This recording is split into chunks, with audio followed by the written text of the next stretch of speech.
ಹೆಚ್ಚು ಪೂಜೆ ಮಾಡೋರಿಗೆ ಕಷ್ಟ ಹೆಚ್ಚು ಯಾಕೆ ಬರುತ್ತೆ? ದೇವರು ನಿಜವಾಗಿಯೂ ಪರೀಕ್ಷಿಸುತ್ತಾನೆಯೇ? ಈ ವಿಷಯದ ಬಗ್ಗೆ ಇವತ್ತಿನ ವಿಡಿಯೋದಲ್ಲಿ ನಾವು ತಿಳ್ಕೊಳ್ಳೋಣ. ಎಲ್ಲರಿಗೂ ನಮಸ್ಕಾರ. ಶ್ರೀ ಗುರುಭ್ಯೋ ನಮಃ. ಶ್ರೀ ವಾರಾಹಿ ಮಾತೆಯ ಕೃಪೆ ನಿಮ್ಮೆಲ್ಲರ ಮೇಲಿರಲಿ ಅಂತ ಕೇಳ್ಕೊಳ್ತೀನಿ. ಇವತ್ತು ನಾವು ತುಂಬ ಮುಖ್ಯವಾದ ಹಾಗೆ ಬಹಳ ಆಳವಾದ ಪ್ರಶ್ನೆಗೆ ಉತ್ತರನ ತಿಳಿದುಕೊಳ್ಳೋಣ. ನಾನು ಪ್ರತಿದಿನ ಪೂಜೆ ಮಾಡ್ತೀನಿ, ಜಪ ಮಾಡ್ತೀನಿ, ವ್ರತ ಮಾಡ್ತೀನಿ, ಆದರೂ ನನ್ನ ಜೀವನದಲ್ಲಿ ಕಷ್ಟಗಳು ಕಡಿಮೆ ಆಗ್ತಾ ಇಲ್ಲ, ಕೆಲವೊಮ್ಮೆ ಇನ್ನೂ ಹೆಚ್ಚಾಗುತ್ತಿರುವಂತೆ ಕಾಣುತ್ತಿದೆ ಅಂತ ತುಂಬ ಜನ ಹೇಳಿರೋದನ್ನ ನೀವು ಕೇಳಿರ್ತೀರ. ಅನೇಕ ಭಕ್ತರು ಈ ಮಾತನ್ನ ಹೇಳಿರ್ತಾರೆ. ಇನ್ನು ಕೆಲವರು ಹೇಳ್ತಾರೆ, ಪೂಜೆ ಮಾಡಿದವರು ಚೆನ್ನಾಗಿದ್ದಾರೆ, ದೇವರನ್ನ ನಂಬಿದವರಿಗೆ ಮಾತ್ರ ಕಷ್ಟ, ದೇವರನ್ನ ನಂಬದೇ ಇರೋರು ಇನ್ನೂ ಚೆನ್ನಾಗಿದ್ದಾರೆ, ದೇವರು ನನ್ನನ್ನು ಮರೆತೋಗ್ಬಿಟ್ಟಿದ್ದಾನೆ. ಆದರೆ ಇದೆಲ್ಲ ನಿಜವಾಗಿಯೂ ಹಾಗೇನೆ ಅಂತ ಅನ್ಸುತ್ತಾ ನಿಮ್ಗೆ? ಈ ಪ್ರಶ್ನೆಗೆ ಉತ್ತರ ತಿಳಿಬೇಕಾದ್ರೆ ನಾವು ಭಗವದ್ಗೀತೆ, ಪುರಾಣಗಳು ಮತ್ತು ನಮ್ಮ ಋಷಿಗಳ ಉಪದೇಶಗಳನ್ನ ಅರ್ಥ ಮಾಡ್ಕೊಳ್ಬೇಕು. ಇದ್ರ ಬಗ್ಗೆ ನೀವು ತಿಳಿದುಕೊಳ್ಬೇಕು ಅಂತಿದ್ರೆ ಈ ವಿಡಿಯೋನ ಕೊನೆವರೆಗೂ ನೋಡಿ. ನಾನು ಯಾವ ವಿಡಿಯೋಗೂ ಕೊನೆವರೆಗೂ ನೋಡಿ ಅಂತ ಹೇಳೋದೇ ಇಲ್ಲ. ಈ ವಿಡಿಯೋ ನೀವು ಕೊನೆವರೆಗೂ ನೋಡಿದ್ರೆ ಇದರ ಹಿಂದೆ ಇರೋ ಅರ್ಥವೇನು ಅಂತ ತಿಳಿಯುತ್ತೆ. ಈ ಜಗತ್ತಿನಲ್ಲಿ ಹುಟ್ಟಿದ ಪ್ರತಿಯೊಬ್ಬರಿಗೂ ಕಷ್ಟ ಬರುತ್ತೆ ಅಲ್ವಾ? ಭಗವಾನ್ ಶ್ರೀಕೃಷ್ಣನು ಭಗವದ್ಗೀತೆಯಲ್ಲೇ ಹೇಳ್ತಾನೆ, ಮಾತ್ರ ಸ್ಪರ್ಶಾಸ್ತು ಕೌಂತೇಯ ಶೀತೋಷ್ಣ ಸುಖ ದುಃಖದಾಹ. ಅಂದರೆ ಸುಖವೂ ಬರುತ್ತೆ, ದುಃಖವೂ ಬರುತ್ತೆ. ಹಗಲಿದ್ರೆ ರಾತ್ರಿ ಇದೆ ಅಂತ ಅರ್ಥ, ಮಳೆ ಇದ್ರೆ ಬಿಸಿಲು ಬರುತ್ತೆ ಅಂತ ಅರ್ಥ. ಹಾಗೆಯೇ ಜೀವನದಲ್ಲಿ ಸುಖ ದುಃಖ ಎರಡೂ ಇರುತ್ತೆ. ಆದ್ರಿಂದ ಕಷ್ಟ ಬಂತು ಅಂದ್ರೆ ದೇವರು ದೂರವಾದ್ರು, ದೇವ್ರು ನಮಗೆ ಕಷ್ಟ ಕೊಟ್ರು, ಅಥವಾ ದೇವ್ರನ್ನ ನಮ್ಮ ಮರ್ತು ಬಿಟ್ಟ ಅಂತೆಲ್ಲ ಅನ್ಕೋಬಾರ್ದು. ಈಗ ಕರ್ಮ ಸಿದ್ಧಾಂತದ ಬಗ್ಗೆ ಸ್ವಲ್ಪ ತಿಳ್ಕೊಳ್ಳೋಣ. ಹಿಂದೂ ಧರ್ಮದಲ್ಲಿ ಕರ್ಮಕ್ಕೆ ಅತ್ಯಂತ ಮಹತ್ವವಿದೆ. ನಮ್ಮ ಜೀವನದಲ್ಲಿ 3 ಕರ್ಮಗಳು ನಡೆಸುತ್ತೆ. ಅದು ಯಾವ್ದ್ಯಾವುದು ಅಂದ್ರೆ ಸಂಚಿತ ಕರ್ಮ, ಪ್ರಾರಬ್ಧ ಕರ್ಮ, ಆಗಾಮಿ ಕರ್ಮ ಅಂತ. ಈ ಸಂಚಿತ ಕರ್ಮ ಅಂದ್ರೆ ಅನೇಕ ಜನ್ಮಗಳಲ್ಲಿ ಮಾಡಿದ ಎಲ್ಲ ಕರ್ಮಗಳ ಸಂಗ್ರಹ. ಇನ್ನು ಪ್ರಾರಬ್ಧ ಕರ್ಮ ಅಂದ್ರೆ ಈ ಜನ್ಮದಲ್ಲಿ ಅನುಭವಿಸಲೇಬೇಕಾದ ಕರ್ಮ. ಇದನ್ನ ತಪ್ಪಿಸೋದಂತೂ ತುಂಬಾನೇ ಕಷ್ಟ. ಇನ್ನು ಆಗಾಮಿ ಕರ್ಮ ಅಂದ್ರೆ ನಾವು ಈಗ ಮಾಡುತ್ತಿರುವ ಹೊಸ ಕರ್ಮ. ಇದು ಮುಂದಿನ ಫಲವನ್ನ ಕೊಡುತ್ತೆ. ಪೂಜೆ ಮಾಡಿದ ತಕ್ಷಣ ಎಲ್ಲಾ ಕರ್ಮಗಳು ಮಾಯ ಆಗೋದಿಲ್ಲ, ಆದ್ರೆ ದೇವರ ಕೃಪೆಯಿಂದ ಅವುಗಳನ್ನ ಸಹಿಸೋ ಶಕ್ತಿ ಹೆಚ್ಚಾಗತ್ತೆ. ಕೆಲವೊಮ್ಮೆ ದೊಡ್ಡ ಕಷ್ಟ ಸಣ್ಣದಾಗಿ ಹೋಗುತ್ತೆ. ಈಗ ಮೇನ್ ಪಾಯಿಂಟ್ಗೆ ಬರೋಣ. ಹೆಚ್ಚು ಪೂಜೆ ಮಾಡಿದ್ರೆ ಕಷ್ಟ ಯಾಕೆ ಹೆಚ್ಚಾದಂತೆ ಕಾಣುತ್ತೆ? ಇದಕ್ಕೆ ಹಲವಾರು ಕಾರಣಗಳಿಂದ.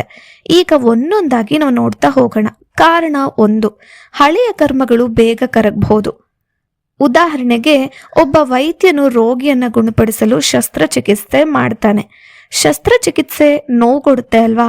ಆದರೆ ಅದರ ಉದ್ದೇಶ ನೋವು ಕೊಡೋದಲ್ಲ, ಗುಣಪಡಿಸೋದು. ಅದೇ ರೀತಿ ದೇವರ ಕೃಪೆಯೂ ಕೂಡ. ಈಗ ಕಾರಣ 2, ಭಕ್ತನ ಮನಸ್ಸನ್ನ ಶುದ್ಧಗೊಳಿಸುವ ಪ್ರಕ್ರಿಯೆ. ಚಿನ್ನವನ್ನ ಬೆಂಕಿಯಲ್ಲಿ ಕರಗಿಸಿದಾಗ ಅದು ಇನ್ನಷ್ಟು ಹೊಳೆಯುತ್ತೆ. ಹಾಗೆ ಭಕ್ತನ ಜೀವನದಲ್ಲಿಯೂ ಕೆಲವು ಪರೀಕ್ಷೆಗಳು ಬರಬಹುದು. ಕಾರಣ 3, ಭಕ್ತನ ನಂಬಿಕೆ ಇನ್ನಷ್ಟು ಗಟ್ಟಿಯಾಗುತ್ತೆ. ಕಷ್ಟವಿಲ್ಲದಿದ್ರೆ ದೇವರನ್ನ ನೆನಪಿಸಿಕೊಳ್ಳೋರು ತುಂಬಾನೇ ಕಡಿಮೆ ಅಲ್ವಾ? ಆದ್ರಿಂದ ಸಂಕಷ್ಟವು ದೇವರ ಕಡೆಗೆ ನಮ್ಮನ್ನ ಕರೆದುಕೊಂಡು ಹೋಗುತ್ತೆ. ಪುರಾಣಗಳ ಉದಾಹರಣೆಗಳನ್ನ ಈಗ ನೋಡೋಣ. ಮೊದಲನೇದಾಗಿ ಪ್ರಹ್ಲಾದ. ನಿಮಗೆಲ್ರಿಗೂ ಪ್ರಹ್ಲಾದನ ಬಗ್ಗೆ ಗೊತ್ತು, ಆತನ ಚರಿತ್ರೆ ಬಗ್ಗೆ ಗೊತ್ತು ಅಲ್ವಾ? ಈತ ಭಗವಂತನ ಪರಮ ಭಕ್ತ. ಆದರೂ ತಂದೆಯೇ ಅವನನ್ನು ಕೊಲ್ಲಲು ಯತ್ನಿಸಿದ. ಅವನು ಎಷ್ಟೆಲ್ಲ ಕಷ್ಟಪಟ್ಟ ಅನ್ನೋದು ನಿಮಗೆ ಗೊತ್ತಿದೆ ಅಲ್ವಾ? ವಿಷ ಕೊಟ್ಟ, ಬೆಂಕಿಗೆ ಹಾಕದ, ಆನೆಗಳಿಂದ ತುಳಿಯಲು ಹೇಳ್ದ, ಆದರೆ ಭಗವಂತ ಅವನನ್ನ ರಕ್ಷಿಸಿದ. ಎರಡನೆಯವನು ಧ್ರುವ.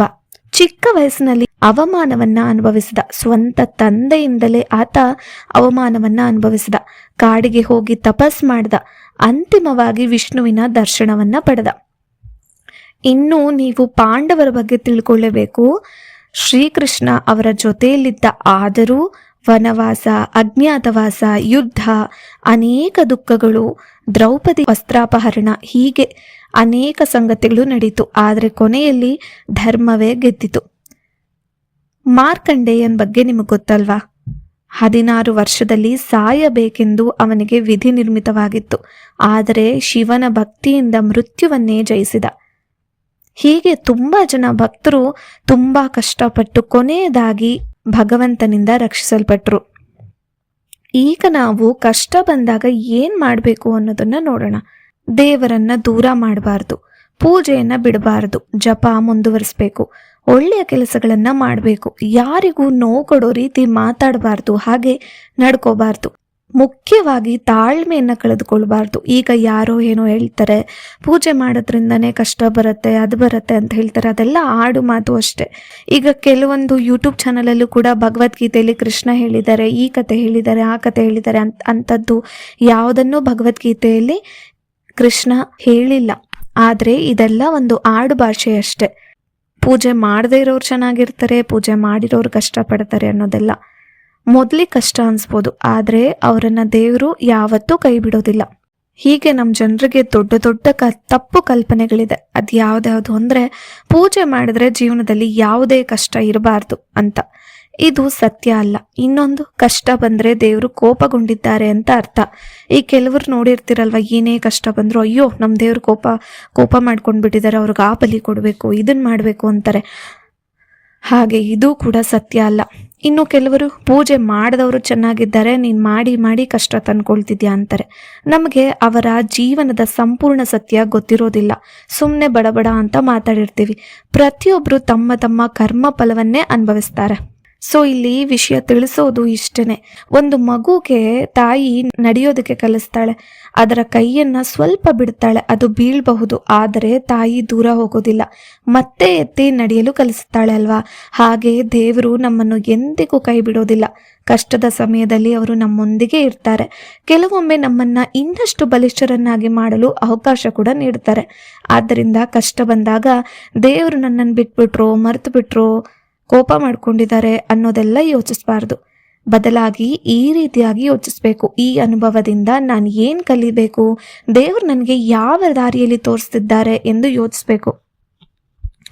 ಭಗವದ್ಗೀತೆಯಲ್ಲಿ ಒಂದು ಅದ್ಭುತ ವಾಕ್ಯವನ್ನ ಈಗ ನಾನು ಹೇಳ್ತೀನಿ. ಈ ಒಂದು ಶ್ಲೋಕವನ್ನ ನನ್ನ ಸ್ಕೂಲ್ ಟೈಮಿಂದನೂ ನಮ್ಮ ಟೀಚರ್ಸ್ ಹೇಳ್ಕೊಡ್ತಿದ್ರು, ಆಲ್ಮೋಸ್ಟ್ ಪ್ರೈಮರಿ ಸ್ಕೂಲಿಂದನೂ. ಈ ಶ್ಲೋಕ ನಿಮ್ಗೆಲ್ರಿಗೂ ಗೊತ್ತಿರುತ್ತೆ. 9ನೇ ಅಧ್ಯಾಯದಲ್ಲಿ 22ನೇ ಶ್ಲೋಕ ಇದು. ಅನನ್ಯಾಶ್ಚಿಂತಯಂತೋ ಮಾಂ ಯೇ ಜನಃ ಪರ್ಯುಪಾಸತೆ ತೇಷಾಂ ನಿತ್ಯಾಭಿಯುಕ್ತಾನಾಂ ಯೋಗಕ್ಷೇಮಂ ವಹಾಮ್ಯಹಂ. ಅಂದರೆ ಯಾರು ಅನನ್ಯ ಭಕ್ತಿಯಿಂದ ನನ್ನನ್ನು ಆರಾಧಿಸುತ್ತಾರೋ ಅವರ ಯೋಗಕ್ಷೇಮವನ್ನು ನಾನು ಸ್ವತಃ ವಹಿಸುತ್ತೇನೆ ಅಂತ ಶ್ರೀಕೃಷ್ಣ ಪರಮಾತ್ಮನು ಭಗವದ್ಗೀತೆಯಲ್ಲಿ ಹೇಳಿದ್ದಾನೆ. ಹೀಗಾಗಿ ಭಕ್ತಿ ಎಂದರೆ ಕಷ್ಟವೇ ಇಲ್ಲದ ಜೀವನವಲ್ಲ, ಕಷ್ಟಗಳ ನಡುವೆಯೂ ದೇವರ ಕೃಪೆ, ಧೈರ್ಯ ಮತ್ತು ಒಳಗಿನ ಶಾಂತಿಯೊಂದಿಗೆ ಮುಂದೆ ಸಾಗುವ ಜೀವನ. ಇಲ್ಲಿಗೆ ಈ ವಿಡಿಯೋನ ಮುಗಿಸ್ತಾ ಇದ್ದೀನಿ. ಶ್ರೀಕೃಷ್ಣ ಅರ್ಪಣಮಸ್ತು.